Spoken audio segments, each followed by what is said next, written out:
Good morning students.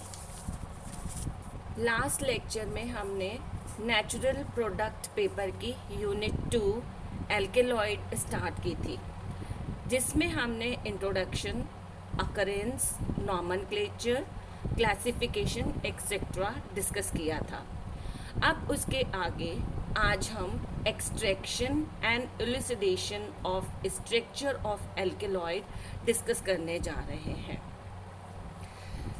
Isolation and purification of an alkaloid from a plant is always not a simple process, because an alkaloid bearing plant generally contains a complex mixture of several alkaloids.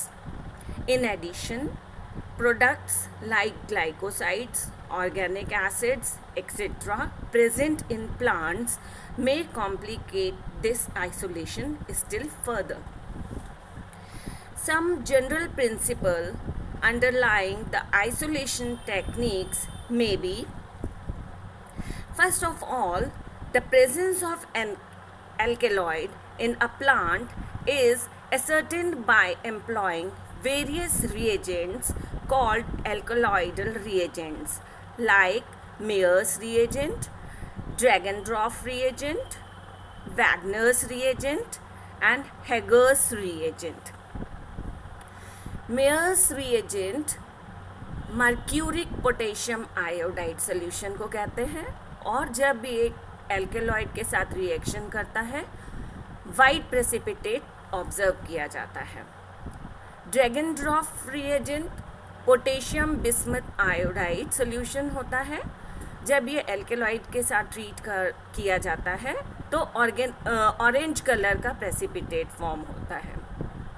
Wagner's reagent iodine in potassium iodide observes reddish brown precipitate. Hager's reagent picric acid observes yellow precipitate with alkaloids. Different जो है extraction process है। जैसे जब किसी plant में से हमें material लेना होता है, मटेरियल हम लेते हैं, उसको पेट्रोलियम ईथर के साथ ट्रीट कराते हैं, तो जो एक्सट्रैक्ट होता है फैट अलग निकल जाता है और defatted powder total alkaloids and non alkaloids impurities एक साथ आ जाती हैं। फर्दर हम इनको अल्कोहल से ट्रीट कराते हैं, फिर उसको कॉन्सेंट्रेट करते हैं, फिर उसका CHCl3 के साथ रिएक्शन कराते हैं, फिर उसको जो है वो डाइल्यूट एसिड्स के साथ रिएक्शन कराते हैं। तो जो weekly basic alkaloids and non alkaloids impurities separate हो जाती हैं, और एसिडिक एक्वस लेयर जो है वो स्ट्रॉन्गली बेसिक एल्केलॉइड्स सेपरेट कर लेते, उसमें alkaloid strongly basic alkaloid separate हो जाते हैं। इसके बाद इसको हम अमोनियम हाइड्रोक्साइड या सोडियम कार्बोनेट के साथ ट्रीट कराते हैं, और फर्दर क्लोरोफॉर्म्स में इसको डिज़ोल्व करते हैं। तो organic layer strongly basic alkaloid separate हो जाते हैं, और बेसिक एक्वस लेयर जिसमें क्वाटरनरी अमोनियम बेसेस होते हैं वो अलग सेपरेट हो जाते हैं। आइसोलेशन एक्सट्रैक्शन के डिफरेंट मेथड्स दिए हुए हैं, वो आप देखिएगा, हमने स्लाइड्स में आपको शो किया है। अब हमारे पास जो है वो कंपाउंड आ गया है, और उसका हमें स्ट्रक्चर जो है स्ट्रक्चर डिटरमाइन करना है। इस स्ट्रक्चर डिटर्मिनेशन के लिए कुछ स्टेप्स जो हैं फॉलो किए जाते हैं, जिसमें कि सबसे पहले हमें मॉलिक्यूलर फार्मूला पता होना चाहिए। मॉलिक्यूलर फार्मूला पता करने के लिए एलिमेंटल एनालिसिस करते हैं और मॉलिक्यूलर वेट डिटरमाइन करते हैं। जब हमें किसी भी कंपाउंड में कौन कौन से एलिमेंट प्रेजेंट हैं और उसका क्या मॉलिक्यूलर वेट है, उसके बाद हम सेकंड नंबर पे उसमें कितने डबल बॉन्ड्स प्रेजेंट हैं वो निकालते हैं. Number of rings present in an alkaloid can be determined by following formula: CaHbNCO4. Number of double bond किस तरीके से निकालेंगे, उसका एक फॉर्मूला है A minus B/2 plus C/2 plus 1. इससे जो है नंबर ऑफ डबल बॉन्ड पता लग जाएंगे. For example, the difference between hexene from hexane is 2 hydrogens, and this difference is called a double bond equivalent. जब हमें डबल बॉन्ड पता लग जाएंगे, कौन कौन से एलिमेंट्स प्रेजेंट हैं ये पता लग जाएंगे, फिर हम उनकी फंक्शनल ग्रुप एनालिसिस करेंगे कि उसमें कौन सा फंक्शनल ग्रुप, कौन कौन से फंक्शनल ग्रुप्स प्रेजेंट हैं. क्योंकि उसमें ऑक्सीजन प्रेजेंट है तो हम कौन कौन से ग्रुप हो सकते हैं, फिनोलिक एल्कोहलिक ग्रुप हो सकता है, मेथॉक्सी ग्रुप हो सकता है, एसिटॉक्सी ग्रुप हो सकता है,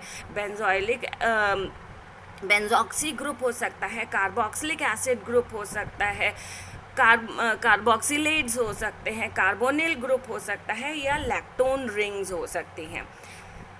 हाइड्रोक्सिल ग्रुप को टेस्ट करने के लिए आप सभी को पता है कि जो कंपाउंड होता है उसको एसिटिक एनहाइड्राइड या एसिटाइल क्लोराइड के साथ ट्रीट करते हैं, और formation of benzoate on treatment with benzoyl chloride in the presence of sodium hydroxide. ये पता करने ये टेस्ट करते हैं तो हमें जो है हाइड्रोक्सिल ग्रुप का पता लगता है.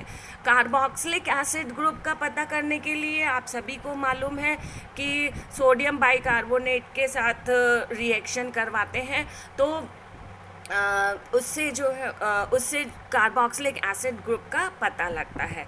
अब कितने कार्बोक्सिलिक ग्रुप है और कितने ग्रुप प्रेजेंट हैं ये पता करने के लिए वॉल्यूमेट्रिक एनालिसिस की जाती है, या फिर ग्रेविमेट्रिक एनालिसिस से भी पता कर सकते हैं. वॉल्यूमेट्रिक एनालिसिस में टाइट्रेशन करते हैं स्टैंडर्ड बेरियम हाइड्रोक्साइड सोल्यूशन का और उसको फिर फिनोप्थिलीन इंडिकेटर उसमें यूज़ करते हैं. ऑक्सो ग्रुप की प्रेजेंस को पता करने के लिए हाइड्रोक्सिलेमीन सेमी कार्बाइजाइड या फिनाइल हाइड्रोजन के साथ रिएक्शन कराते हैं तो उसी के करस्पॉन्डिंग ऑक्सीम सेमी कार्बाजोन या फिनाइल हाइड्रोजोन फॉर्म होता है. मेथॉक्सी ग्रुप का पता करने के लिए जीजल डिटर्मिनेशन मेथड आता है. इसमें मेथॉक्सी ग्रुप प्रेजेंस को पता करने के लिए एल्कोलाइड को HI के साथ 126 डिग्री पर टेस्ट किया जाता है.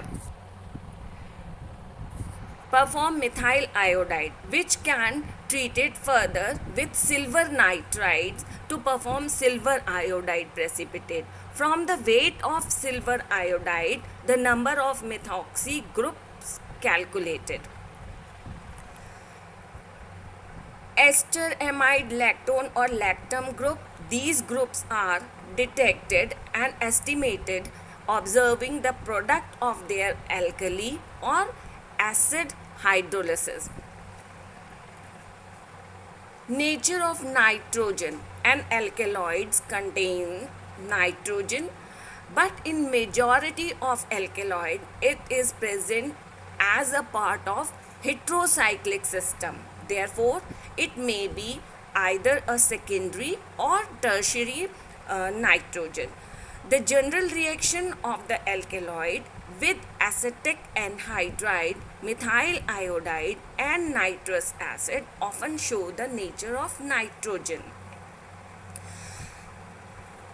Degradation of alkaloids.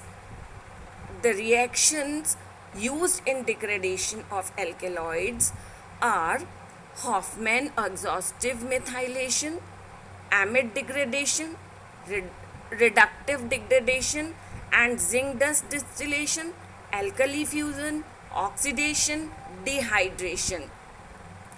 ये सारे प्रोसेस हमने आपको यहाँ पर शो किए हैं।